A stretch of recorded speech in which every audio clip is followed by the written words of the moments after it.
very first symptoms that I noticed were probably when I was about 12, 13.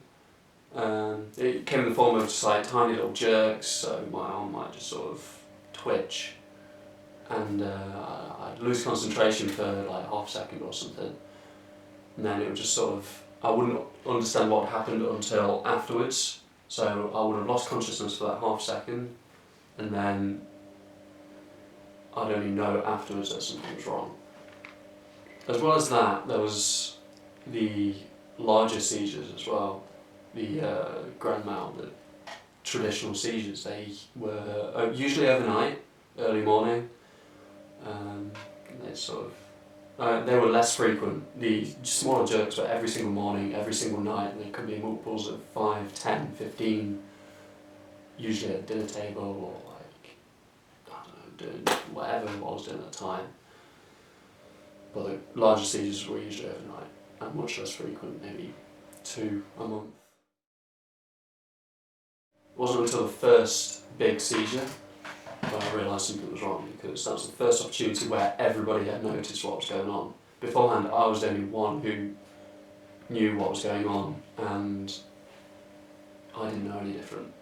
I didn't think this was anything bad at the time, but it wasn't until the first large seizure where everybody knew what had happened, they knew something was wrong, and it just sort of, because then I knew something was wrong, it sort of made me scared in terms of, it made me second guess everything I was going to do. Like, is this normal? Is this what it should be happening? Is it normal?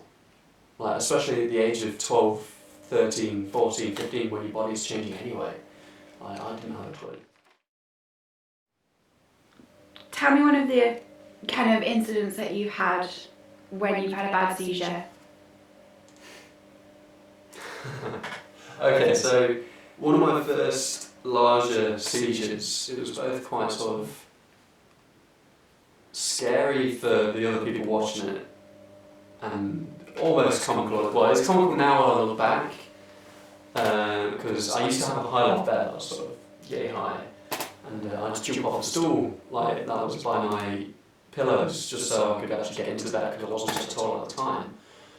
So I had a seizure in bed, blah, blah, blah, blah, and I fell out, actually knocking myself unconscious on the way down.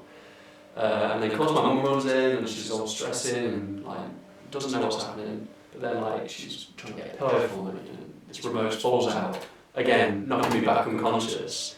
I mean, I have to let people know that I'm not going to be getting wasted on alcohol or doing these drugs or something, so it's like if I get off it I have to say, look, no mate, I just physically can't. If I do, I risk everything. I risk my driver's license. I have to restart my medication. I have to go through all the stuff that I've overcome before just because of one stupid mistake. When you started taking it and it wasn't working and you had to keep going back and getting different dosages. Okay, so when I first started taking medication, I was relieved. In terms of the small jerks, it started working immediately. I haven't had any small jerks since I started the medication around 15, 16-ish time, I can't remember. But so they went immediately and I thought that was it, but then it wasn't until a couple of months after that where it sort of, I had a larger seizure. And it was just sort of, it ruined everything. It was just like, it's just the feeling you get when you think you've been treated and you've come so far and you just haven't. It's soul destroying.